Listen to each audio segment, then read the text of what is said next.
Okay, so question, is there a difference between the type of, like, say, manure you would use, sheep manure, cow manure, pig manure? Is there a difference or not really? Different vegetables, different plants, they all require different nutritional distribution. In that, some plants love nitrogen, some plants like the potash. Imagine a triangle standing on the base, and it comes up in a peak like this.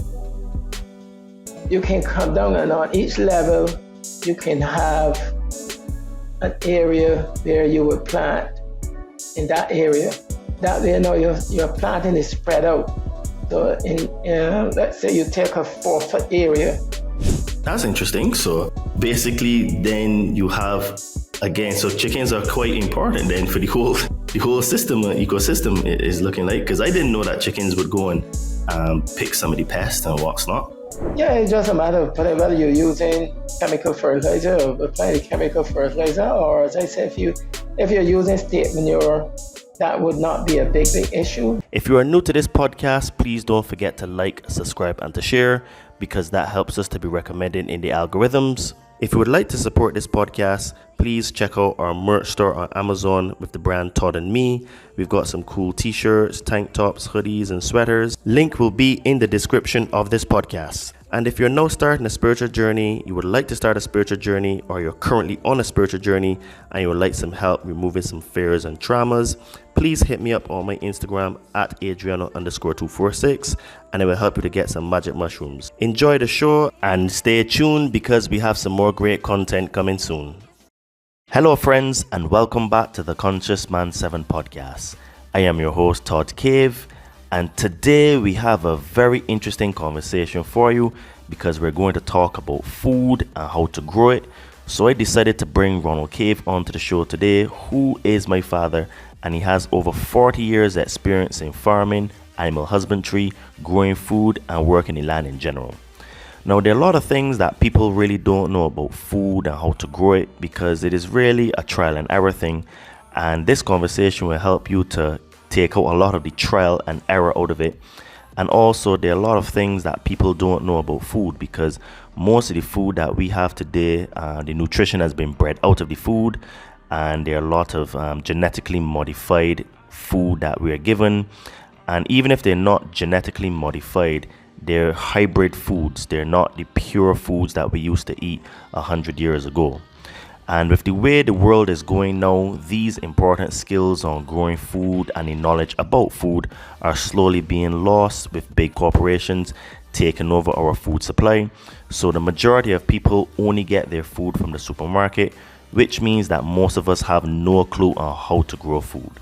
With freedom-minded people looking to go off-grid and live off the land, I wanted to bring my father onto the show to share his knowledge and how to grow food and be successful, so that you don't waste a lot of time, money, and energy. When truth is blurred by lies and misinformation, perception becomes reality. What will you perceive your reality to be? Liberate your fears and walk with me. Sit down and meditate. Connect with your soul.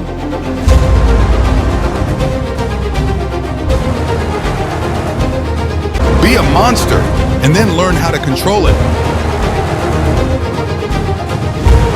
You gotta be willing to do the work.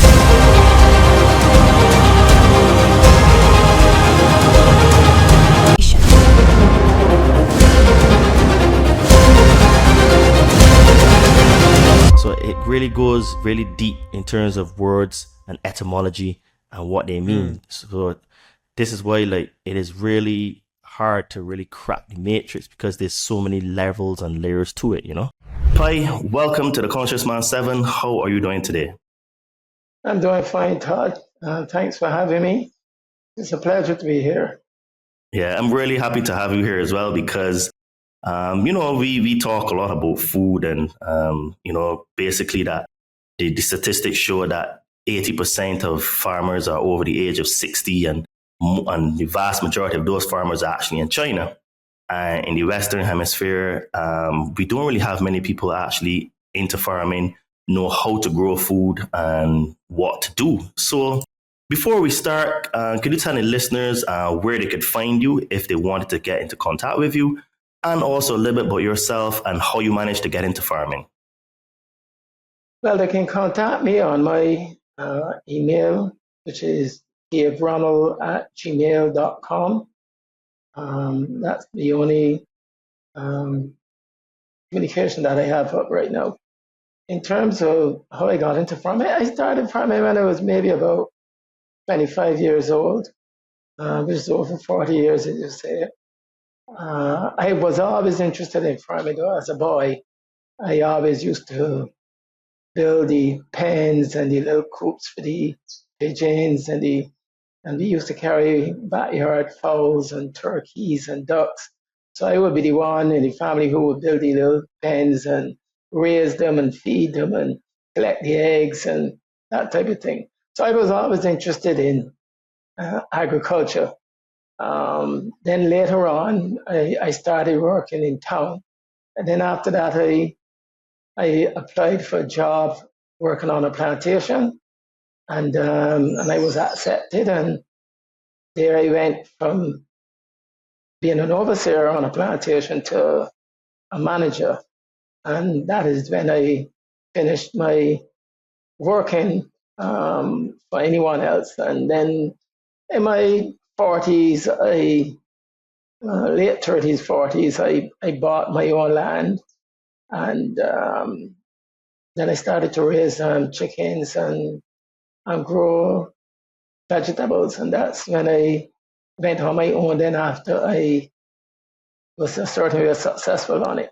Now, my farm, we doing like 5,000 broilers, but I have 2 pens, which one pen is being put up right now, gearing for an additional 3,000 birds. And that is, I don't do much of the planting anymore, but I started with both planting and poultry.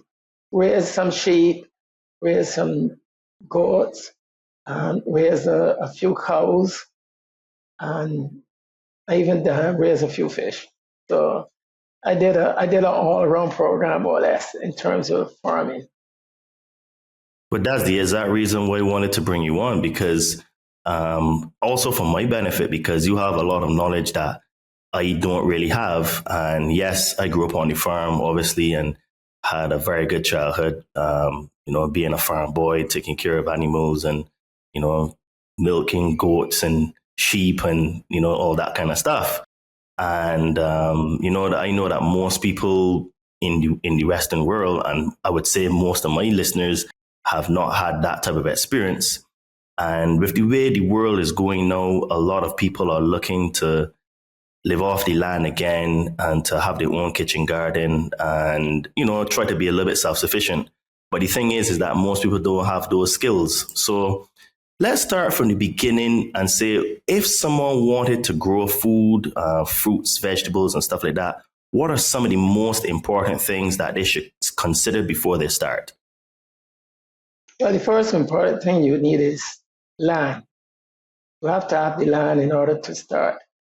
You can grow vegetables in pots and grow bags, but if you still have to have the land area or space big enough to be able to put those items that you can grow a certain amount that we would consider to be self-sufficient.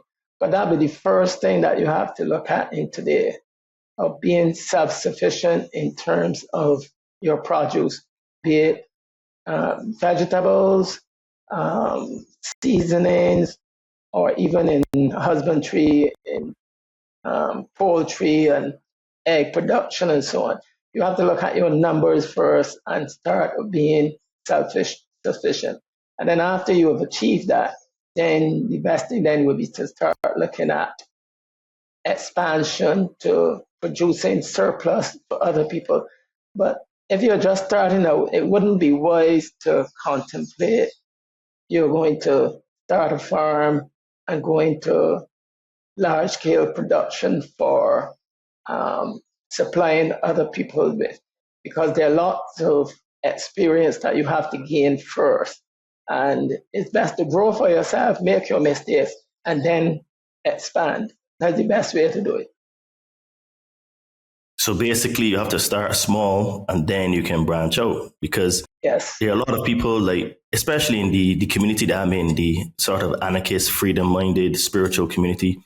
And I hear a lot of people say, yeah, well, we go in the forest, the jungle, and live off the land. But I know for a fact from growing up on a farm, it is a lot more complicated than that, you know? And there are a lot of things that people have to consider. And I remember as a boy when I was doing geography and stuff, they talked about different types of soils. So does that mean that certain types of fruits, vegetables grow better in certain types of soils, or it doesn't really matter what type of soil that you have? Yes, every variety of plant and even vegetable range, soil type will determine your production level. Certain trees like sandy soil, and some like a loomy type of soil.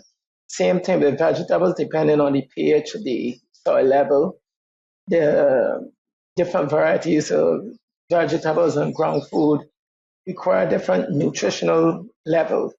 So the soil texture has a lot to play with it. That's why sometimes you grow certain foods in one area and you will find that somebody that live in another area do better than you do. And people would tend to say, oh, I don't have a green thumb because they plant something and they don't grow. It isn't so much a green thumb. This green thumb is just a myth. It's if you provide the plant with what is required in terms of the nutrient level and the soil type that it is comfortable with, the plant will grow as long as you care it. And that is how it's done basically. So you have to, if you're going to go into, say, on a scale where you're going to be profitable, then you would have to, it would be better go and get your soil tested, see what pH it is, the type of soil you have, and you will work to suit whether you need to add or take away from the soil what you need to do. If you're going to be growing in pots, it's basically the same thing. You have to be able to put together a formulation for if you're using what you call state manure, be it poultry, animal droppings.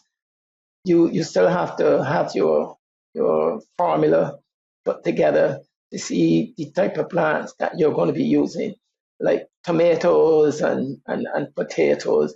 Those things require a lot of nutrients. So they easily deplete the soil of the nutrients and you have to replenish all the time. So it all depends on the type of food you're going to grow. This is why I asked that, because you know, some people would just say, okay, we're going to get some land, or they have land and they're going to plant, and then they will plant and they don't really get good yieldings. And basically is that they've not really looked at the basics. Basically, they've not really tested the soil. They don't even know what type of soil they have. And then even the type of food that they want to grow, if it is actually it's going to be compatible with the soil. That's basically what you're saying, right? Yeah, that's what I'm saying. But even after you've done the test and say it does not come up to the requirements, then it gives you a guideline as to what you would need to add to the soil to make it ideal for the planting. If you just put the plant in the plain soil and it don't produce, it don't grow well, or it don't bear fruit, it is most likely a nutritional problem and the soil type. So if you do the test, then you would know what you are lacking in, that you can add, that you need to add fiber material, fertilizer, potash, whatever type of nutrient it needs. You should do a soil test. I mean, even if you say, like, if you're starting and you're low on funds and want to say you don't want to hire somebody to do a soil test, it means that you have to be prepared to have a little more failure. You can still do it because you can plant, and from how the plant grow, you can see certain signs from the plant, like if a plant growing and then it tends to grow, the leaves are not brilliant green and lush, and they're yellow and small in size. You know you have what you would call a nutritional, like what you would call Deficiency. a deficiency in nutrient. That's mostly nitrogen, because nitrogen is responsible for the green leaves and the so something like potash. If you grow and you find that it's not bearing, then it's another type of nutrient you need to add. Like if you're using the chemical fertilizer, which would be like potash and those type of like you said you have NPK, right? The nutrient potassium and those things. So you would know from the growth of the plant how it look, or how it don't develop. You would be able to tell once you have the experience what you're lacking in, and you would know to add that on the next time you're going to grow. And so, as I said, you make mistakes along the line until you get the ideal soil that you can achieve. But the best way to start would be to do a test on the soil, because it would also be able to tell you like your moisture retention, how much moisture the soil will hold, so you would carry your water into soil. Because you don't want to overwater either, because if you put too much water, then you reduce the oxygen level in the soil, and the plant wouldn't be able to get any oxygen, so it would die also. So there are lots of different things that come into play. Okay, So that's very interesting. You have to ask an expert like myself or somebody similar. Well, honestly, right? Well, I know that you know a lot about this stuff, but I'm even learning myself, and I'm like, I didn't even know about the nitrogen and too much water is reduces the oxygen and all that kind of stuff. So I'm even being blown here in terms of the stuff that you know. So I remember as a boy when we were on the sugar plantation, I used to see the workers putting animal manure in the soil to make it more fertile. So is this the best source of fertilizer, or is the fertilizer that you buy off the shelf, like the chemicals, better, or there's no real difference? The animal fertilizer is better for several reasons. Because the animal fertilizer comes with fiber, it makes the soil softer, easy to retain more moisture, and it creates more air in the soil. Another thing is that the animal fertilizer releases its nutrients on a much slower scale, whereas the chemical fertilizer releases the fertilizer when the rainfall.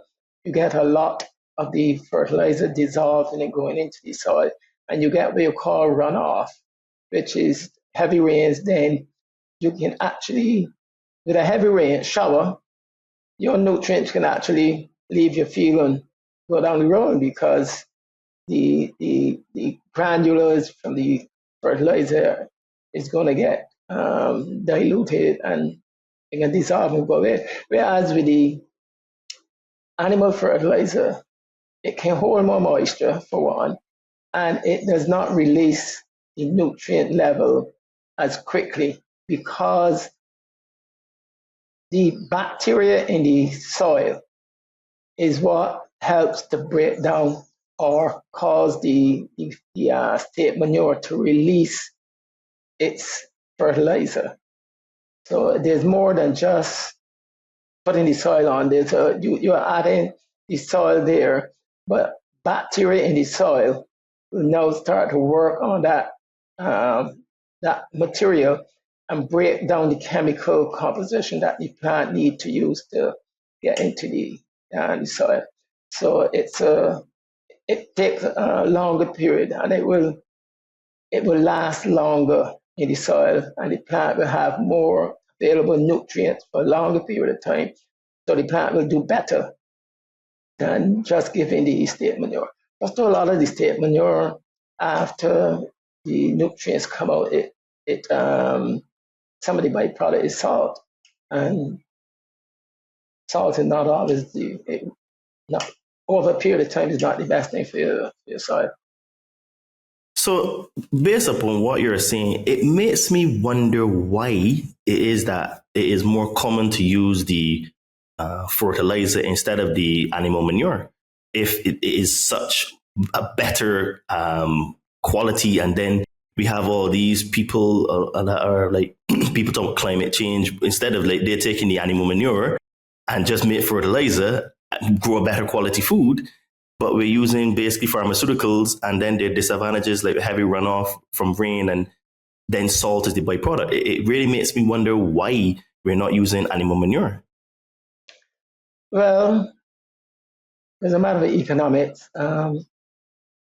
any product that you have in this world today, people will always look at the fastest and the most gain that they can get out of a substitute rather than using the old method.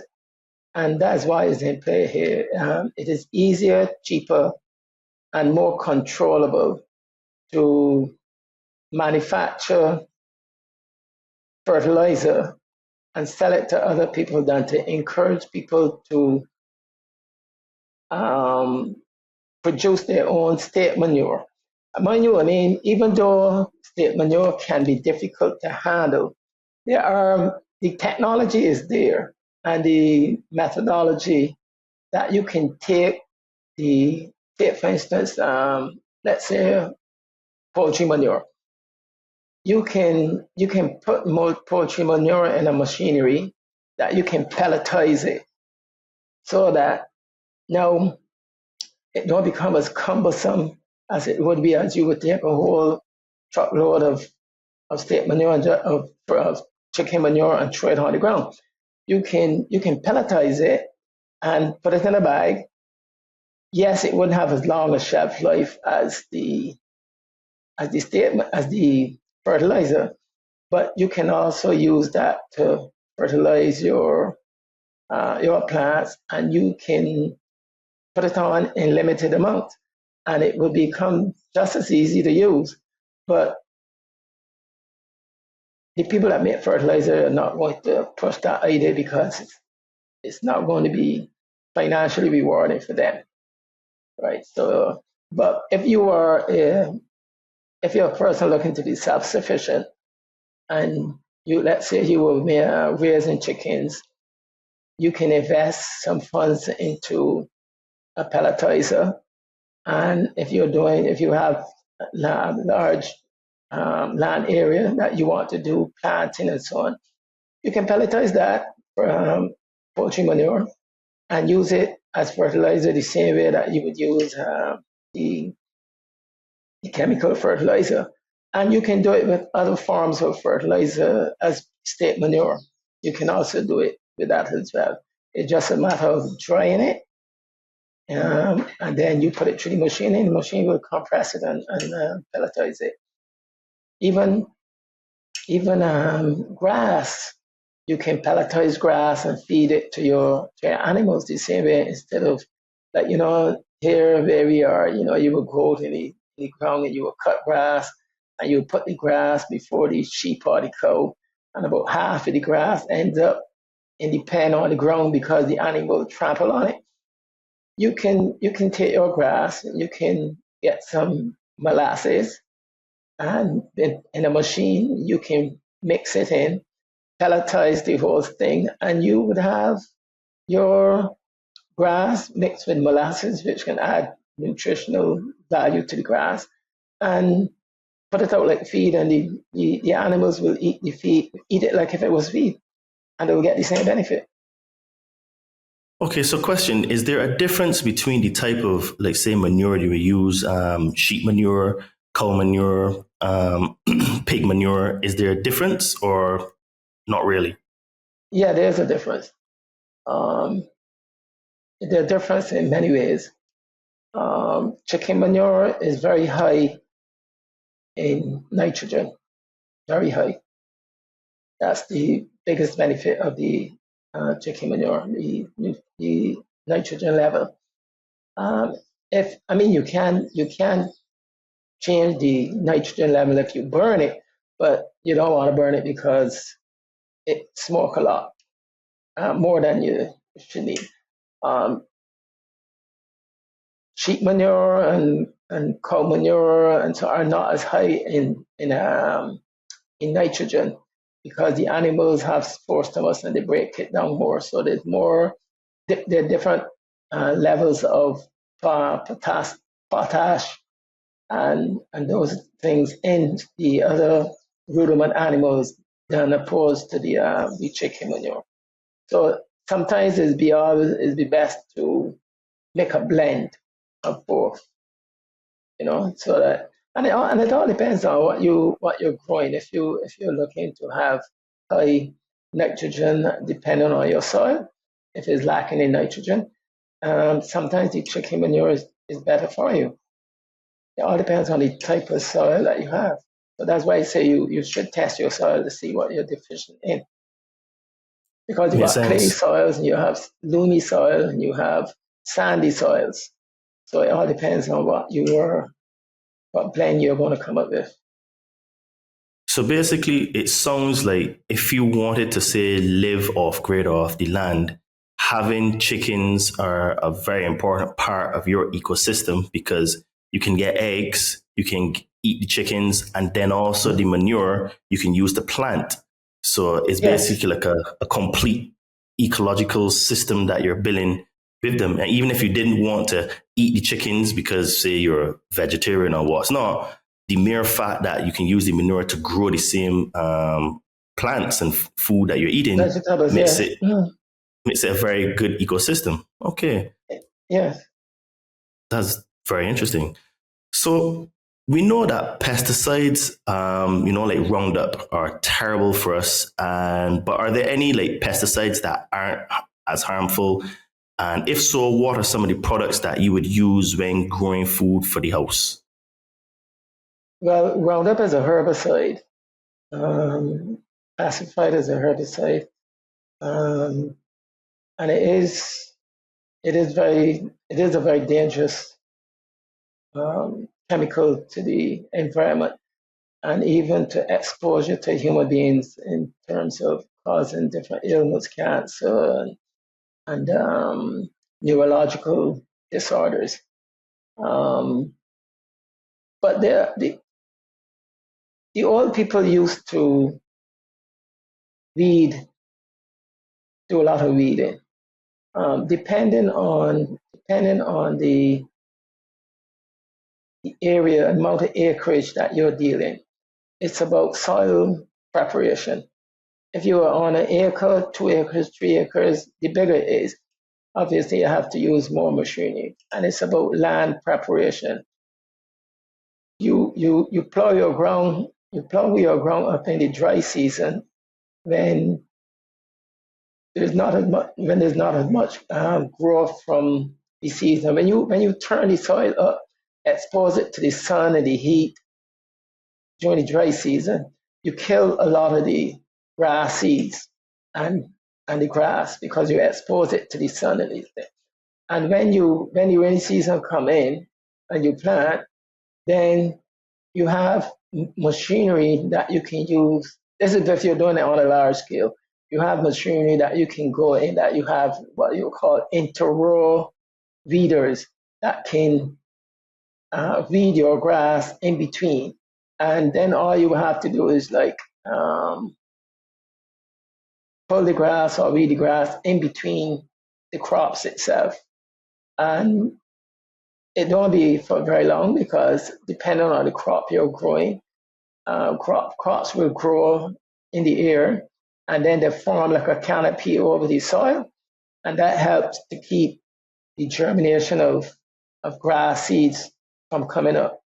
So the plants itself has a system of how it grows to help keep down weeds.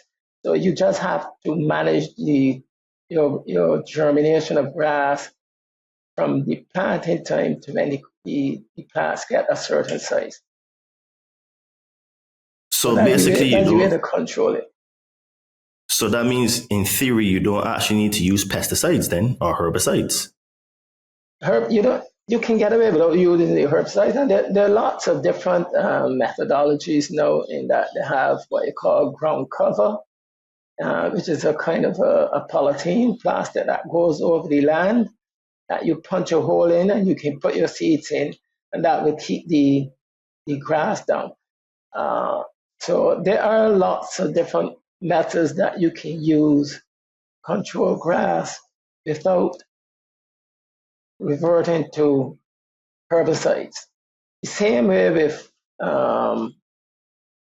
pesticides. A healthy plant will survive and not be as affected by pests if it is healthy. But there are alternative methods of controlling pests, because you have some plants that pests don't like. You can make sprays from them, and you can use soap ladder for certain plants. There are lots of different ways that you can control pests without using the harmful pesticides that we see today. Or there are also what you call interplanting, where you can have your vegetables, and you can also plant them in company with other plants that repel pests. And when the pests smell the plants, they won't visit there. And another method too is the same chickens that you have, depending on the type of plants that you grow. Chickens will go into your garden and pick the pests and get rid of the pests. They will scratch and dig insects from over the soil without really damaging the crops too much. As I said, it all depends on the type of plant that you're going to plant. That's interesting. So basically, then you have, again, so chickens are quite important then for the whole ecosystem is looking like, because I didn't know that chickens would go and pick some of the pests and what's not. Yeah, chickens, or you can encourage certain birds and so on to come. As I said, it all depends on the type of vegetable you're growing. If you're growing like tomatoes, then yes, you don't want birds, because the birds will pick the fruit unless you can protect the fruit from the birds. But birds and so on also control pests in your garden, because they got these little beaks and they can hop on a flower or on a leaf, and they can take off those little small insects that's on the leaf. So you have to look in terms of using all the methods available that Mother Earth provided us with. We don't have to do it chemically. Interesting. So then that leads me into, like, we obviously know that organic food is best for us, but we also have pests, like we were talking about, that eat our food, So basically, if it is untreated, what are some of the things to consider then when you want to produce organic food and not losing most of them to pests? Like you said, like planting, like shielding. So are there any other things that would really level up, not losing a lot of your produce? Because that's always the thing when you try to plant organically, you lose a lot, Well, as I say, there are certain plants, like one that comes to mind would be the that yellow plant. I don't remember the name now, but there are sunflower. No, not like sunflower, but marigold. The marigold flower is a pest repellent. So you can use the marigold and you can make a spray from it. and that will keep the pests away. You can also use pepper. You can take pepper and you can make a solution with it, and you can spray your plants with it, and certain pests are not going to trouble it. There's certain pests too that you can use. The soap, we call the dishwashing soap. You can mix it and you can spray your plants, and those get rid of certain insects as well. So what I'm saying is that there are alternatives that you can use to control pests without the chemicals. You just have to do your research and see what type of pest you have, and you employ those methodologies. And there are more than those two plants. There are several other plants that repel pests. You just have to get the information and use it. If that's what you're going to do, then you have to research and look for what you want to do. Because I know, like, in Barbados, we have the issue with the African snail. So what are, like, some of the things that, if you have, like, snails, like, you would use to repel the area from it? Because they destroy your stuff, man. But the African snails depends on if you planting in the field, or if you're using grow bags. If you're using grow bags in certain areas, you can use like, for instance, bear. Bear attract them, and when they go into the bear, you can put a little container with bear in it, and the bear kills them. It drowns them. I don't know if it's what is in the bear that killed them, or if the liquid that drowned them. But when they go in the bear, they die. But you would just have to find a means of applying a method that would get rid of the snails. I mean, you can, like kerosene oil and those petroleum fuels.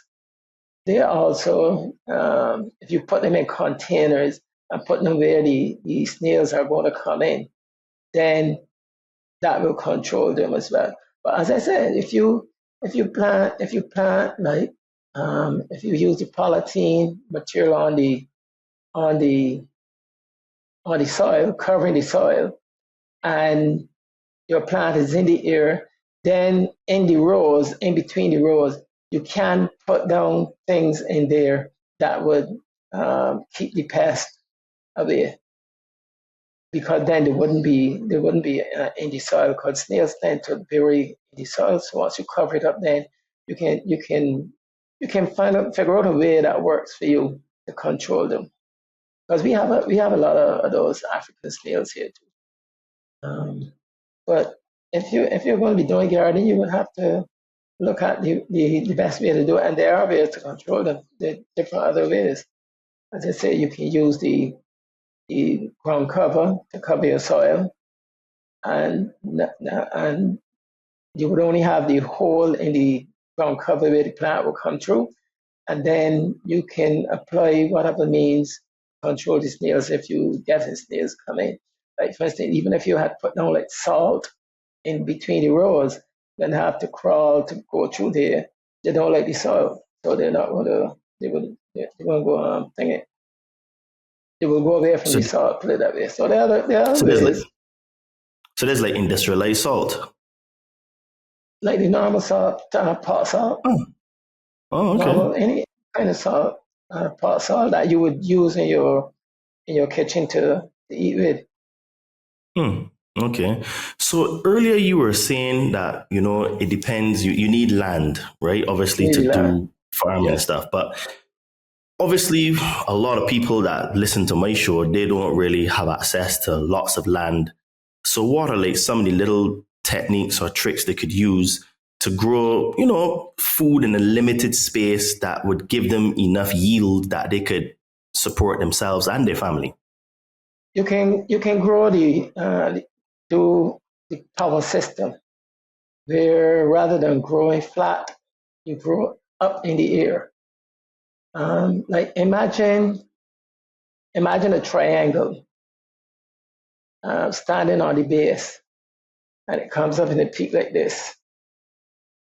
You can come down, and on each level, you can have an area where you would plant in that area. That way, now your planting is spread out. So, let's say you take a 4-foot area, you would have enough planting area from that triangle shaped structure. That would be more than twice. You would increase your planting area to more than double by planting up in the air, like steps coming down a triangle, and each tier would have, you can put plants in it. And there are different things you can use if you want to build them over wood boxes, or if you want to use 1-gallon containers. There are different methods that you can use. I mean, there are systems out there on the internet that do power gardening if you have the money to buy them. But you can build your own as well. You can build your own. Same system. So basically, you would have it like almost like a pyramid where you have a base, you put the soil in, and then you plant, then you have another level soil, and then all the way up. All the way up. And because now then when the sun is like at 12 o'clock, because it's pyramid like this, the sun will hit all the plants. And even when the sun rises in the morning, it would shine on one side, and then when it leaving in the afternoon, it would shine on the other side, and then midday it would be shining on both sides. So you will get adequate amount of sunlight that your plant can still grow healthy. That's really interesting. So then, what about a system like, I don't know if it's called hydroponics per se, but I remember saw a video where I think it was this guy, he lived in a tower block, and he had like a similar tower system, but it seemed like if it was like water based, really water was like filtering through it was almost like a cistern he had. What do you call that? And how do you do that? Well, that's hydroponics. They usually have them in like 4-inch tubing that has a hole in them, and you have a pump with a reservoir of water, and there are chemicals in the water, and the water is pumped through the system and returned back to the tank, and it continues like that all the time. And when every time it passes the plant the roots are submerged in the water, so the roots are absorbing the nutrients that way. They grow very fast that way too, because they always have water supply and nutrient level. So the hydrogen, I don't like the system, but it's a good system and it works. It's just my preference, because it is mostly chemical based. All the fertilizer is chemical based. So it's not a natural system. Right. And there would be no way that you could use like the organic manure to make it into like, I don't know, a powder or mix it with water or anything like that? No, for one, the animal manure will clog the pumps, and the manure in the animal, from the animal manure, as I said, it needs bacteria to break it down, nitrates and nitrites, in order to break it so that the plant can absorb it.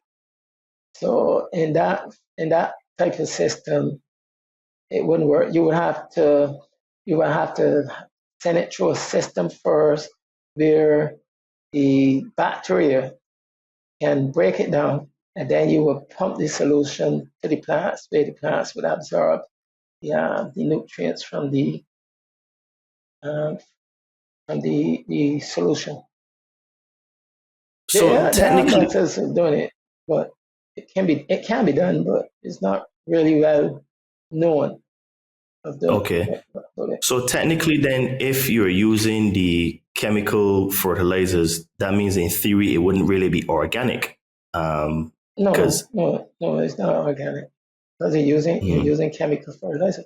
Organic means that everything is natural, comes from without any chemical process.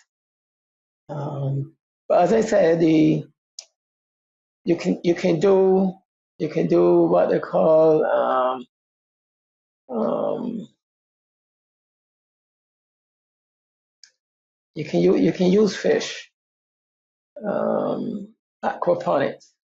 You can use fish where you use the the water from the tank where the fish have stooled in, and that provides nitrogen and other nutrients. And you can pump that through in the same type of system as the aquaponic and the hydroponic, and supply they will grow good. Not all plants will strive well because the the fish fertilizer does not have in all the different nutrients that a plant needs. So some plants will do better than others. But if you're in it and you're doing it on a certain level, you will find ways of supplementing it. So it wait, can wait. work. It can work too. It's just is a little more technical than Mm. what everyone is aware of.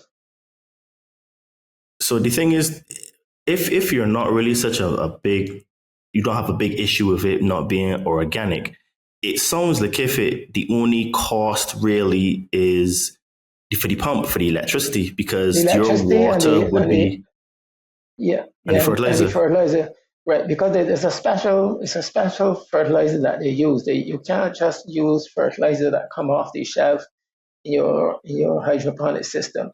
It's a fertilizer that's specially developed for the hydroponics. Because it's water soluble. Yes, yes. Mm. Okay, so what are some of the pros and cons of, say, having like a greenhouse? Because I remember the last time I came to Barbados, I saw like greenhouses were becoming a lot more popular. So what are some of the pros and cons for a greenhouse? A greenhouse in Barbados is a good idea. Sounds like a good idea. It don't always work because greenhouses are mostly covered with polythene, polyurethane, which is a plastic.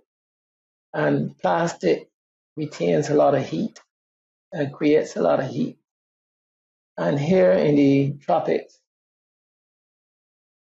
the plants are not able to sustain with all of that heat for the whole day. They require a lot more water, and you would have to install some type of fanning system to keep the greenhouse cool, and even that will tend to dehydrate the plant a bit, so they can need a lot more watering. So it's a little more costly. In America and Europe and those places where they have different climatic conditions to us, we normally have summer all year round, except for during the rainy season you get rain, but it's still warm. Then where they have different climatic conditions, the greenhouse can work well up there. But for here, you have to come up with a different methodology. The principle in itself is okay. You can still use the same greenhouse structure, but the material that you use for your roofing would have to be different. You would have to use something like, say, um, insect netting to cover the entire pen where you keep the insects out, but you still allow air exchange and rain water to get in. Then if you do it that way, it would work because you wouldn't be retaining the heat here in the tropics. That's my conclusion. That's how I feel about it. I don't feel it's really Okay. that practical here. Okay. So then you can get to protect the produce from, say, Yeah. the insects and stuff. And Yes. so, like, what are like one of the benefits then? Because, like, obviously, I'm assuming is because it's a controlled environment that greenhouses are thought of to be good, or is it are there other reasons Yeah, for greenhouses? it's a controlled environment where you can control the temperature with your fans and moisture. You can also control the pest, the amount and so you minimize your damage. You also can be more consistent with your production in terms of fertilizer levels and the soil conditions. You have more control over those, and so your produce will become more standard in terms of quality. So all those are the advantages. Um, the disadvantages, as I said, it all depends upon the climate you're in. Here in the tropics, there is a disadvantage in terms of heat level. Overseas, where you can't, there's not that big a factor. There's not a lot of disadvantages to it, except for cost, setting up. And most of the time, those greenhouses, they mostly use a lot of chemical fertilizer. But you can Because the also thing have, is, from listening to you, it sounds like if greenhouses are actually quite a bit of an investment because yeah, even if you can use netting and then you may have to still use fans and you have to have some sort of system, it sounds like a high electrical cost to maintain it. in warm countries, yeah, you gotta install fans to keep the heat down. Because when you put that plastic over the greenhouse, which it didn't usually are, it creates a lot of heat, and there are only certain plants that can stand that heat, mostly So like herbs. what? Okay, I was gonna ask if it's like flowers or anything like that. But the most things that could take that is be able to take that heat would be herbs. Okay, Um, a lot of the other flowering plants, heat heat is a problem. Um, and then you gonna have a problem with pollination. Um, so as I say, it all depends on the kind of crops you're growing. If you're going to be growing lettuce and cabbage, carrots, those type of crops is okay. But if you're going to be growing plants like tomatoes, beans, those type of plants that require pollination, then the greenhouse you have to have access where the bees can get in and leave. So the greenhouse will determine what type of plants you can grow in them because you and I got to guess consider pollination. okay, interesting. So you had said earlier that certain uh, products, certain food groups, they deplete the soil and stuff. So are there like any time periods you would have to wait to let the soil recover before you plant again? Or is it just a matter of saying chucking more fertilizer back in the soil and going again? Yeah, it's just a matter of whether you're using chemical fertilizer or applying the chemical fertilizer, or as I said, if you're using state manure, that would not be a big issue because the state manure will still be in the soil and it will be releasing its nutrients over a longer period of time. Um, so when you reap your produce, you turn your soil up or refresh your soil, depending on if you're using outside or using in a pot, and you apply your state manure to it, and you plant, and it will still be getting nutrients because the fertilizer from the state manure that was there before will still be releasing nutrients. So it's not a big issue. With the statement fertilizer, no, then every time you reap, you have to make sure you apply fertilizer because you can't really use up all of that. Okay. Because I remember when we were on the plantation, we used to like rotate, sorry, like, so Crops. we were growing sugarcane and then you would plant another crop and then come back. So like what kind of cycles would you be looking at, for example? Give an example of like certain types of crops that you would have to do that and rotate to allow to recover the soil. Well, in the case of when we were on the plantation and growing the sugar cane, we would take the sugar cane out of production for a season, and we would plant like yams or potatoes. That would give the soil a chance to, because you would apply fertilizer and so on, it would give the soil a chance to recover its nutrients, and then you would plant your cane after and you go through the fertilizer. It's the same thing with any other plant. If you're planting like sweet potatoes, take a lot of soil, nutrients out of the soil. A crop like beans, peas, those crops, they add nutrients to the soil. Then what you call nitrogen fixing plants. So they add nitrogen to the soil while they're growing. So it all depends on, that's why when you're going to rotate your crops, if you plant potato that's going to take a lot of nutrients out of the soil, you won't plant another crop that's going to take nutrients. You will look to plant it with something like beans or peas and those type of crops that are nitrogen fixing that would add to the soil. So you have to know what plants you're going to rotate and when. You don't just Okay. But you don't just put in any crop and go. There's a science and a sense to it. Okay, so if that's the case, say you plant sweet potatoes this season, you harvest them. Could you, or is it possible that you just chuck a whole heap of state manure on it, mix it with the soil, and then it'll go again, or the soil is that depleted that you have to give it a chance to recover?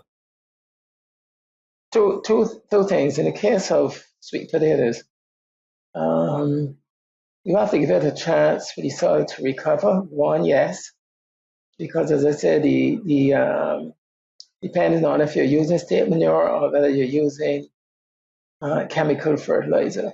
Another thing is that here in the Caribbean, we don't plant sweet potatoes seasonal consecutively. For the simple reason that sweet potato carry an insect called scarabee that lives in the soil and it lives in the potato. And when it get into the potato or get into the field, when you reap those potatoes and you plant the next season, that scarabee is still going to be there. So now, whereas you would have gotten away with the first crop with minimum damage, the next crop then have massive amount of damage. So the only way to get rid of that is to change the plant and put a different crop in there. That way the scarabee don't get a chance to multiply and survive off of what you're planting it. So you reduce the levels in the soil so that when you're ready to plant again, you wouldn't have a high infestation of it. That's in the case of sweet potatoes. But any other crop you're growing, it's really not advisable to keep planting the same crop in the same place all the time, even though you may be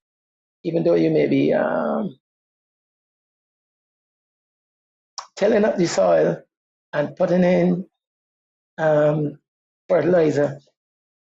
Different plants require different concentrations of fertilizer. So if you're going to be using one particular fertilizer, it may only work with one particular plant, not with another. So it is always best to give the plant a chance to rest, the soil a chance to rest. And you should do that. You should rest your soil even periodically, even if you're going to be changing plants. You still have to give it a little time that's why you have seasons. There's a growing season where you plant at a certain time, then you go through the other seasons, and then you plant again. All that time, the soil is resting. So you should rest your soil a bit. So when you say seasons, I'm assuming that these are like related to the time of the year, Yeah, or yeah. okay. So like, what kind of time periods would you be looking at in terms of rest periods for the soil? That is something that you would have to manage on your own, in the sense that when you start planting crops in a particular field, you, for one, certain pests like certain crops. And by planting the same crop in the same field all the time, you're going to get what you call a concentrated level of certain pests. And they will reach a period of time when those pests will just be too much, and they will destroy your crops. So that's why you should have some rest period, so that the infestation can move on from your field. And that's what happens. That's why in commercial settings, they have to use so much pest control and so much insecticide, so as to try to reduce the high levels of infestation with pests. And that's why the food that we're eating has so much chemicals in it, because you can't get one without the other. Like, say, for instance, potatoes. The Scarabee love potatoes. That's all there. There's I think the potato, the wild potato, and one other crop that you will find them in. But if they keep finding a field of potato in this particular place all the time, they're going to develop and grow and get large numbers. So it means then that you got to be using lots of chemicals to control the moisture, so that you get to a level where when you cut the potato, all you got is chemicals. So you have to relax the soil and give it a rest, so that the scarabee will move out. Because if there's nothing there, he can move out. So the same principle applies to all insects, all foods, I should say, and vegetables. You should always rotate your crops, not plant the same thing, the same place all season, every year, because you will get a buildup, not only in that you would be reducing certain nutrients in the soil that particular plant like, but you would also be increasing the population of the pest that's going to be coming with it. So if you're going to be doing sustainable gardening, living off the grid, that type of thing, the best way to do it is to rotate your crops. Don't plant the same thing all the time. And in the same place. And in the same place. Rotate your crops. So we're talking like 3-4 months is a good time period to leave, or you need longer? But you can't you don't have to leave it for long periods of time. You just rotate your crops. Put different crops. But Okay. as I said, Okay. if you plant, let's say if you plant tomatoes extract a lot of soil from a lot of nutrients from the soil. If you yes, you're going to add your fertilizer to it. If you're going to use the tomatoes, okay, next season, not next time when you reap that, and you're going to plant something like beans, peas, those type of crops that put nutrients into the soil. You can do something like pumpkins that are runners. They will take nutrients from because the vine carries what you call runners on them, so that when it's on the ground, each one of those runners will go into the soil as a root. So it will pull more nutrients, and it will be able to pull more water. So, and because it covers the soil so much, it allows the microbiome and so on in the soil to be able to and the bacteria to work better and not have the sun them all the time. So those plants will add value to the soil. So that's why it's good to plant different types of plants, not the same type all the time. So Because some with your plants have explanation, a beneficial value to the soil. so your explanation makes sense as to why you have seasonal foods because of the fact that the soils are depleted from some and you plant other types to replenish the soil and then you go back. So this is why you have like foods that are in season, fruits that are in season, etc., etc. Because Yeah. basically this is by intelligent design, you know what I mean? Where you have this ecosystem where you just, because of the dynamics of the soil, you plant certain things and then other times you rest by planting other things and then you have other types of nutrients into your nutrition. And then when it comes back in again, you do that. So it basically creates a feedback loop system to keep itself going. Yeah. Because as I said, different vegetables, different plants, they all require different nutritional distribution. In that, some plants love nitrogen, some plants like the potash. It all depends on the nutrient requirement of the individual plant. So if you keep planting a crop that has the same nutrient Requirements. requirements, then you keep depleting the soil of that nutrient. So if you break it up, then another plant that requires something else will extract that and give the soil a chance to replenish Recover. that nutrient. Because don't forget, as I say, the soil is not a sterile environment. There are bacteria living in the soil. When you add your state manure, or when a plant drop a leaf, it goes into the soil, and the bacteria work on those leaves and break those down into nutrients to replenish the soil. So all of that is taking place. So you want to plant plants or vegetables that have different nutrient requirements, that in between there you've been resting the soil of the nutrients that is supposed to produce for that one plant. It has a chance to replenish the other nutrient where the plant is taking a different one.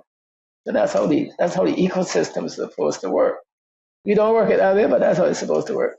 The thing is, right? So, okay, what you're saying it is quite amazing. Where I am almost sure that the big food producing companies know everything you're talking about, but it is just strictly for profit. So they will keep growing certain types of foods and keep using loads of pesticides and stuff like that. So, like you said, eventually the food is just all chemicals, right? Yeah. I mean, if they were to plow up the grounds that they're using right now and just plant seeds, they wouldn't grow. They wouldn't produce anything because the Wow. soil is already depleted. They have to add chemical fertilizer in order for the plants to do anything. High levels of concentration of fertilizer.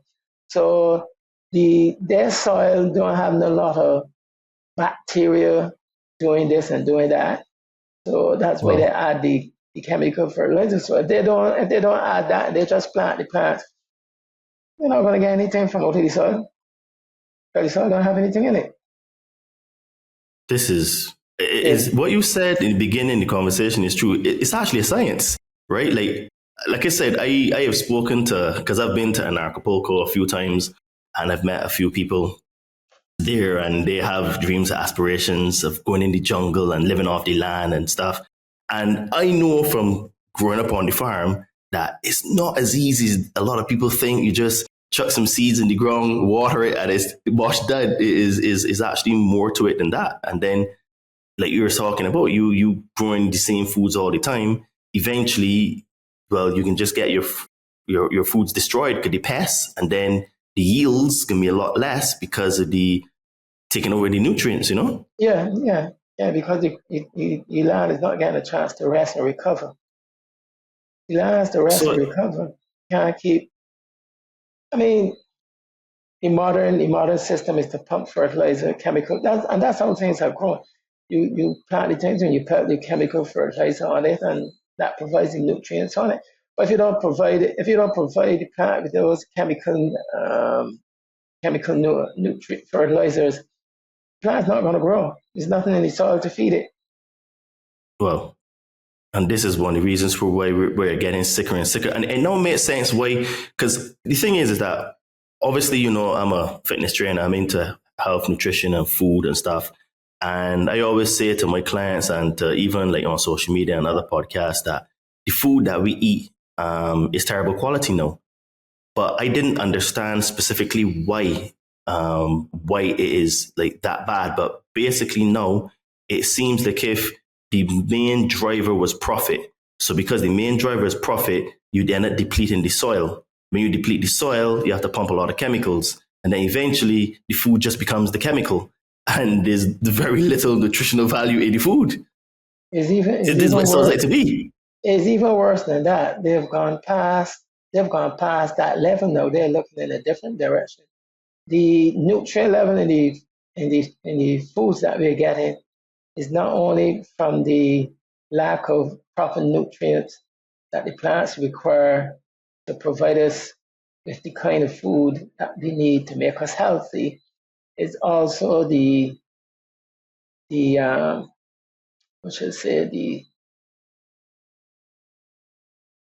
quality of the plant of itself, not only the nutrients, but the type of plants that they're producing. They're doing hybrids that they're blending and they're designing the plants. Like take for instance, you go in the store and you buy an orange. You cut that orange, you eat that orange, you don't find a seed in that orange. You don't find a seed. No, oranges, no, there's no seeds. Oranges is a plant that in the days gone by would replenish itself by producing seeds. Now they have genetically engineered the plant that it can bear fruit and it ain't gonna supply you with no seed. So whenever you gain something, you lose something. So you gain maybe a little more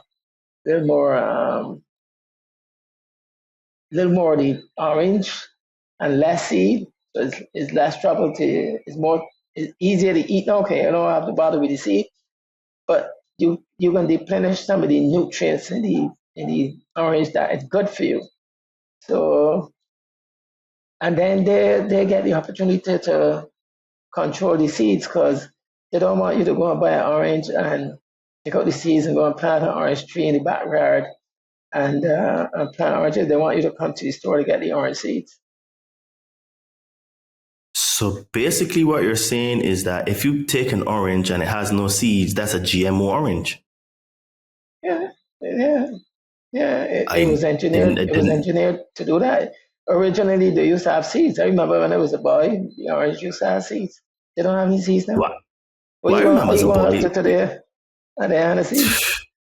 Well, I remember as a boy that we were still getting seeds in the oranges, and like sometimes you have to be careful because when you bite the seed, then obviously it changes the taste, and you're gonna spit it out. Yes.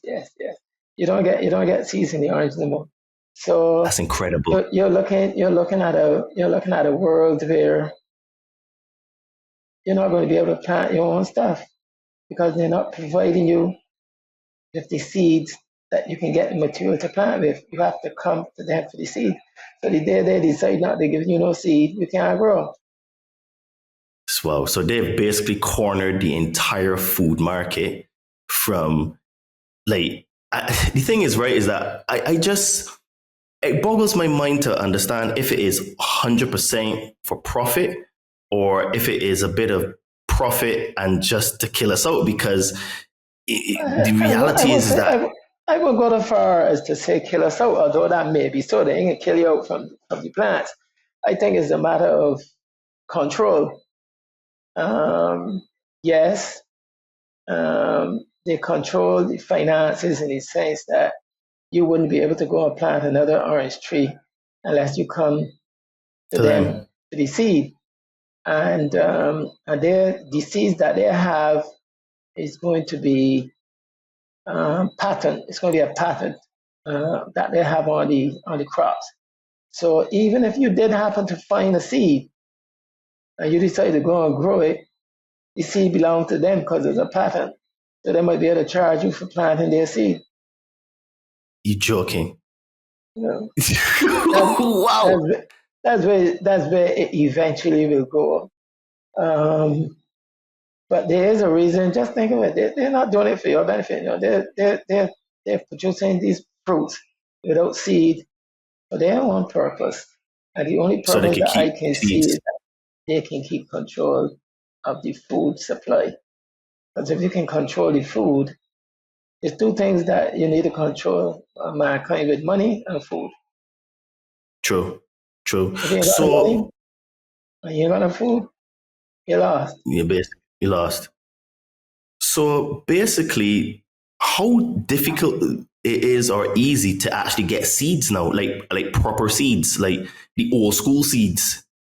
Most of these, I would say 90 somebody percent of the seeds that you're going to be getting now are going to be hybridized seeds. Wow. So that means that even if you want to grow your own food, then your food is technically not even organic because it is a GMO seed that you're using. Yeah, well, basically, yeah, in some form or the Wow. other. So, They, so it's genetically modified. That's what GMO means, genetically modified. And you can either do it chemically or you can do it through a breeding process. You breed certain traits out of the plant and breed in new systems into the plant, and that's a GMO. So when you hybridize the plant, it's also a GMO. So you remember when we were on the plantation, we used to use cuttings to obviously grow other, Yeah, produce. yeah. That means that cuttings wouldn't work now because you have to grow it from a seed, and they're seeds. That's a sticky question. Yes, a lot of them will grow from cuttings. I do believe that all of them will grow from cuttings, but it's a little more technical. You have to know what to do. Um, but even if you get cuttings from a plant, all you're doing is basically cloning the plant. So whatever the plant was before, if it was grown from a GMO seed, it still has the same qualities in it. So when you do the cutting, it's going to produce after its own kind. That's what it's going to do. It's going to come back like the parent plant. Um, so you still end up with the same. Yes, you could use cuttings. You can use cuttings, but the plant, the genetics of the plant belong to the people who produce the plant, technically Well, speaking, from a legal so that perspective. means so that means that to find organic seeds is probably very hard now. Yes, um, what you will call heirloom seeds. Heirloom, which goes back to the original parenting of the plant, where you can plant the plant and use the seed, and the seed will produce like the same plant that you have produced. It won't be a hybrid. It will be a standard plant. Okay. You have to get heirloom seeds. There are a few, not many, but there are some around. So basically, I think that what you're saying now is basically shone some light that we could do our best to eat as quotation marks organic as we think, but if the seeds are not organic, then it doesn't matter what you really do. You're not eating organic food. And if Right, you're but saying that if they're GMO plant, GMO no seeds, genetically modified, yeah. If the seeds and the genetics in the plant has been genetically modified, in most cases, um, the nutritional value in the fruit and the plant is not what it used to be. So the body is not getting the amount of Full nutrients that it nutrients. from it, right? So that's why a lot of us come down with a lot of illnesses and age fast and that type of thing, because basically you're kind of starving the body. You're eating, but the body's being starved Yeah. because it's not getting the right nutrients. And that's what's happening to a lot of the plants from the GMO type of system. Even if you had a GMO plant and you were able to go and say do a cutting from it and plant it, you still have the same genetics from the parent plant. So it's still going Yeah. to produce you the same inferior quality fruit. Yeah. So even if you go and get these quotation marks organic foods, they may not even be organic because the vast majority of the seeds are GMO seeds. So the process that they grew the food was probably organic, but the actual seed will be inorganic. So really and Yeah, truly, the it is genetics. just a The genetics. it's just a false selling scheme that they have, making people overpay for organic food when most likely the seeds were not organic. No, there won't be. I know there won't be. They will be genetically modified. I would prefer to use it that way than to say organic. Okay, But okay, okay. All right. Let me rephrase it then. But the they're genetically genetic, modified. Yeah, and right. because they're genetically modified, you lose some of the nutritional value Yes, right. because of the Exactly. genetically modified process. Yeah, Okay, yes. right. Yeah. Wow, wow. So these guys are pretty smart. These are overlords. They've literally cornered the entire market. They've been doing it for hundreds of years. So they're well versed in how to do it. And so this is why it doesn't really. I mean, you can do your best to eat as well as you can, but if all of the food is from the seed level is genetically modified, it means you're not even getting the full nutrients. So the body will still age like they want it Yeah, to. yeah. Well, technically using the modern planting system and everything. But as I said earlier, if you are one who's interested in going organic and going back to the original format of life and your original food supply, there are ways that you can obtain pure Heirloom heirloom seeds. seeds, and you can plant them and do your organic planting, and the soil will and the plant will produce you then food that will be of the nutrient level to sustain the body.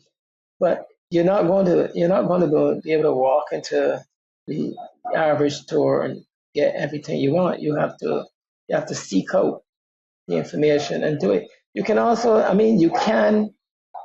You think about hybridization. When you hybridize say, a plant or whatever, if you were able to get some seeds from it and you would plant those seeds, what will happen is eventually the plant will grow back to its original stock over uh, a few generations, and you will end up with the near original stock eventually. But it will take some time to do that. But you can Okay. get back. You can get back there. That's the beauty about it. They can do all the changes and everything, and they have to continue to do it that way. But you can get back to the original if you persist on doing it, because those the when they blend the two breeds together, eventually you will go back to the parent plant if you keep growing from that whole time. Okay. Okay. Interesting. So you had said earlier that about plowing and rotivating the land. So like how how often do you need to do that when you're growing food? Is it after every Every time single you every crop? time you produce a crop, you should till the soil, um, because you take that soil that was at the bottom and that was away from the sun and resting more, and you flip it, you turn it over. So now you bring that soil from the bottom to the top. So you can add oxygen to the soil. You can make it lighter, easier for water to penetrate it, easier for the roots to get into it, to establish itself when it's young. All of that is taking place when you turn the soil. And as I said, when you flip the soil, you're providing a different platform now for the seed to strive in, rather than the same old soil that it had on top. So that's the reason for tilling the soil. Okay, and is there a difference, like on the plantation? I remember they used to use a harrow and a plow. Is there a difference, or is it the exact same thing, just different machinery? A harrow is disc, what you call like a disc plow, where it turns the soil. A plow is a piece of iron with a spike at the bottom, like a foot, that goes into the soil, and it disturbs the soil deeper upon the layer, so that the roots can get deeper down. Whereas the harrow is to flip the soil to offer a different soil to the top now for the plant to grow in. And the harrow is to go down deep to provide aeration and everything for the roots to get in. So it sounds like plowing is better than harrowing. So why would you even do harrowing? No, you need to do both. You need to do both. The harrow, the plowing don't flip the soil. What the plowing does is it goes down deeper and it breaks up the soil up underneath, so that allow the moisture to get down deeper in the soil and can hold the moisture more. Okay. Whereas the harrow or the disc, we call this plowing, that flips the surface soil, turns it over, so that now you get a new platform to plant in. Okay. And then you would rotate between harrow and plowing. Right. You harrow first, and then you plow after. And then you control furrow, which is making the beds. And so when you harrow first, then would you plant, and then this next cycle you plow, or you harrow the land and then you plow directly afterwards? You harrow first, and then you turn after that and you plow. And after that, then you furrow, in that you're making the beds so that you have a line of where to plant. And once you do that, then you're ready to go. So on a small scale, so you need all three. So on a small scale, like someone just has a very small plot of like land, you know what I mean? Those are they possible to get those types of machinery in small sizes to do stuff like that, or you would have to just do it by hand? Yeah. I mean, they do. You can do like a half acre, an acre land, and do a small scale. If you're talking about 5,000 square feet, it ain't worth it. Too small an area. You will have to use a fork, or what you call a walk behind tiller. They're what you call rotivators. Walk behind tillers. You can, in small areas, you can purchase one of those. When I used to use mine, what I used to do is I used to fork my area first. Use a normal fork, and I would go through one of those big forks, and I would fork it first to get down deep and wake up on it. Because those things only go like 6 inches deep, and then I would go through with the tiller and refine the soil, turn the soil, mix the soil all up, and then plant.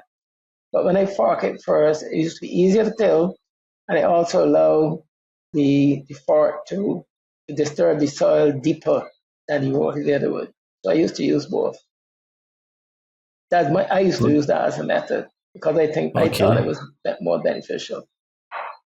Interesting, because I remember I used to see you using your rotivator and stuff like that. So I guess that's a good workaround if you have a small plot of land, because if you have a small plot of land, yeah. But then obviously bigger land. I used to fork it. Not that every time I can change a crop, I will fork it, but every so often I will fork it first and then put it in the rotavator because it make up the soil deeper than the rotavator would.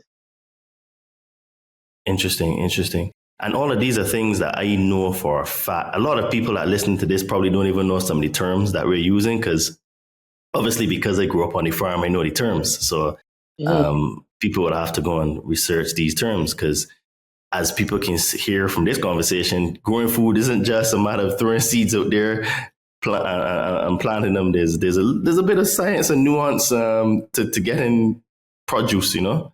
Yeah, and a learning curve. There's a learning curve on it too. Even when you have the information, there's still a certain amount of learning curve because when you when you put the plants in the soil, you have to be able to look at them sometimes and see what they need, and be able to draw on that experience that you have and knowledge, and to do what you need to do. So even though you may have certain information, read certain things, the practical science has to come into play too. Absolutely. And before I forget, like to get the soil tested, is that like really expensive, or how would you do that? No, you just take a couple of samples of soil from the area. You have to use it from different areas of the soil, and you keep each piece separate, and you carry them into a lab, soil, there's that test soil, and they will test the soil and tell you what type of nutrients the soil has in and the type of soil and everything that it is, so that you would know what to do.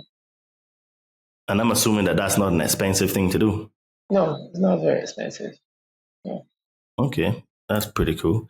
And fun one for you, scarecrows. Do those actually work? Because I remember I used to see them as a boy, but are they just like a myth that we did, or they actually work? Scarecrow, I don't know about crows because we don't have any here, so I would presume the word scarecrow comes from overseas and pertaining to crows.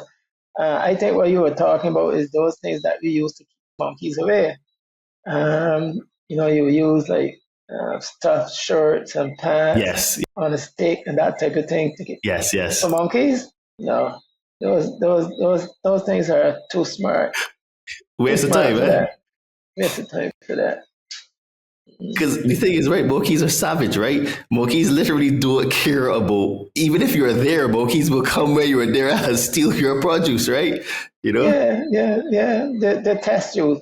So when you put up an object like that, they're gonna encroach and they're gonna come and whatever they can get away with it. But they do that a couple of days, they say this body ain't doing us anything, so we can go along and sing it.